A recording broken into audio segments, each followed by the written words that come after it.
ಗುರು ಅಂತೂ ಇಂತೂ ಮತ್ತೆ ನಮ್ಮ ಹಳೆ ಕಂಪ್ನಿಗೆ ಬಂದೆ. ಯಾಕೋ ಅಂದರೆ ನಾವು ಸುಮಾರು ಕಷ್ಟ ಇದ್ವು. ಆ ಕಷ್ಟ ಎಲ್ಲ ಅವಾಗೆಲ್ಲ ಬಗೆಹರಿಸಿರೋದೇ ನಮ್ಮ ಓನರು. ಅವ್ರನ್ನ ಬಿಡೋಕ್ಕಾಗಲ್ಲ. ಸುಮ್ಮನೆ ಆ ಕಂಪ್ನಿ ಈ ಕಂಪ್ನಿ ಹೋಗೋದಕ್ಕಿಂತ ಒಂದು ಕಂಪ್ನಿ ಡ್ಯೂಟಿ ಮಾಡೋದು ಒಳ್ಳೇದು ಅನ್ನಿಸ್ತು ನನ್ನ ಮನಸ್ಸಿಗೆ. ಹಂಗೆ ಒಂದು ಕಷ್ಟನೂ ಬಂತು, ಅದಕ್ಕೂ ಅವ್ರು ಹೆಲ್ಪ್ ಮಾಡಿದ್ರು. ಅವ್ರನ್ನ ಬಿಟ್ಟು ಇನ್ನೆಲ್ಲಿ ಹೋಗೋದೇ ಬೇಡ ಅಂದ್ಬಿಟ್ಟು ಶಿಸ್ತಾಗಿ ಅವ್ರ ಗಾಡಿಗೆ ಬಂದೆ ಗುರು. ನಾವು ಶಿಸ್ತಾಗಿ ನಮ್ಮ ಗಾಡಿ ಅರ್ಜುನನ ವಾಟರ್ ವಾಶ್ ಎಲ್ಲ ಮಾಡ್ಸ್ಕೊಂಡು ಗ್ರೀಸ್ ಮಾಡ್ಸ್ಕೊಂಡು ಶಿಸ್ತಾಗಿ ಮನೆ ಹತ್ರ ಬಂದ್ವಿ ಗುರು. ಮನೆ ಹತ್ರ ಬರ್ತಿದ್ದಂಗೆ ನಮ್ಮ ರತ್ನಮ್ಮ ಊಟ ಎಲ್ಲ ಹಾಕಿಕೊಡ್ತು. ಊಟ ಎಲ್ಲ ತಿನ್ಕೊಂಡು ನಾವು ಶಿಸ್ತಾಗಿ ಹಂಗೆ ನಮ್ಮ ಯಜಮಾನ ಆಯಿತು ಊಟ ತಿನ್ಕೊಂಡು ಮಲ್ಕೊ, ನೀನು ಬೆಳಗ್ಗೆ ಲೋಡ್ ಐತೆ ದಾವಣಗೆರೆಗೆ ಹೋಗಂತು ಅಂದರು. ಹಾಗೆ ಬೆಳಗ್ಗೆ ಒಂದು 5 ಗಂಟೆಗೆ ಎದ್ಬಿಟ್ಟು ಇಲ್ಲಿ ಬಂದೆ ಗುರು. ಪಾರ್ಟಿ ಫೋನ್ ಹಾಕಿದ್ರೆ ಆಯಿತು ಬರ್ತೀನಿರಪ್ಪ ಅಂದರು. ನ್ಯಾಷನಲ್ ಒಬ್ಬರ ಹತ್ರ ಬಂದು ಕಾಯ್ತಾ ಇದ್ದೆ.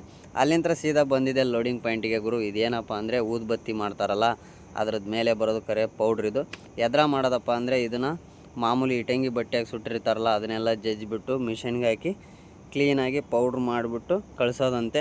1ನೇ ಪಾಯಿಂಟಾಗೆ ಒಂದು 400 ಚೀಲ ಇದ್ವು ಗುರು. ಅಲ್ಲೆಲ್ಲ ಲೋಡ್ ಮಾಡ್ಕೊಂಡೆ. ಅಲ್ಲಿಂದ ಇನ್ನೊಂದು ಪಾಯಿಂಟಿಗೆ ಹೋಗ್ಬೇಕು ಅಂದರು. ಆಯ್ತಣ್ಣ ಹೋಗಣ್ರಿ ಅಂದ್ಬಿಟ್ಟು 2ನೇ ಪಾಯಿಂಟಿಗೆ ಬಂದ್ವಿ ಗುರು. ಇಲ್ಲಿ ನೋಡಿದ್ರೆ ಭಯಂಕರ ರೋಡ್ ಗುರು, ಸಿಕ್ಕಾಪಟ್ಟೆ. ಅಲ್ಲಿ ನೋಡಿದ್ರೆ TC ಕಂಬ ಇತ್ತು. ಏನೂ ಮಾಡೋಕ್ಕಾಗಲ್ಲ ಅಂದ್ಬಿಟ್ಟು ಮತ್ತೆ ನಾನು ರಿವರ್ಸ್ ಎಲ್ಲ ಹೊಡೆದೆ. ರಿವರ್ಸ್ ಹೊಡೆದಾದ್ಮೇಲೆ ಮತ್ತೆ ಅವರು ಹಂಗೆ ಲೋಡೆಲ್ಲ ಮಾಡೋಕ್ಕೆ ಸ್ಟಾರ್ಟ್ ಮಾಡಿದರು. ಶಿಸ್ತಾಗಿ ಲೋಡೆಲ್ಲ ಆಯಿತು ಗುರು. ಲೋಡ್ ಆದಮೇಲೆ ಹಂಗೆ ಹಗ್ಗ ಟಾರ್ಪಲ್ ಹಾಕೋಕ್ಕೆ ಸ್ಟಾರ್ಟ್ ಮಾಡಿದ್ರು. ನಾವು ಶಿಸ್ತಾಗಿ ಹಗ್ಗ ಟಾರ್ಪಲ್ ಎಲ್ಲ ಹಾಕ್ಸ್ಕೊಂಡು ಅವ್ರ ಜೊತೆನೇ ಮಸ್ತಾಗಿ ಹಾಕ್ಕೊಟ್ಟ ಗುರು. ಹಗ್ಗ ಟಾರ್ಪಲ್ ಮಾತ್ರ ಭಯಂಕರವಾಗಿ. ಅಲ್ಲಿಂದ ನಮ್ಮ ಯಜಮಾನಿಗೆ ಫೋನ್ ಹಾಕಿದೆ, ಆಯ್ತು ಮನೆ ಹತ್ರ ಬಾ ನೀನು ಅಂದರು. ಅಲ್ಲಿಂದ ಶಿಸ್ತಾಗಿ ನಮ್ಮ ಜಾಕಿ ಎಲ್ಲ ಮಸ್ತಾಗಿ ಪೂಜೆ ಮಾಡಿದೆ. ಅಲ್ಲಿಂದ ನಾನ್ ಸ್ಟಾಪಾಗಿ ಬಂದಿದ್ದೆ ನಮ್ಮ ದವಾಸ್ಪೇಟೆಗೆ. ನೋಡ್ರಿ ಶಾನೆ ದಿವಸ ಆಗ್ಬಿಟ್ಟಿತ್ತು ಈ ಟೀ ಅಂಗಡಿ ಬರಲಿಲ್ದಂಗೆ. ಇಲ್ಲಿ ಮಸ್ತಾಗಿ ಟೀ ಎಲ್ಲ ಕುಡ್ಕೊಂಡು ನಾವು ಒಳ್ಳೆ ಸಾಂಗ್ ಹಾಕೊಂಡು ಬಿಟ್ವಿ ಗುರು. ಮಸ್ತಾಗಿ ಕಣ್ಣಲ್ಲಿ ಕಣ್ಣಾರಿಟ್ಟು ಮನಸ್ಸಿನಲ್ಲಿ ಮನಸಾರಿಟ್ಟು ನನ್ನೊಳಗಿಂದೋನು ನನ್ನ ಕದ್ದೋರ್ಯಾರು.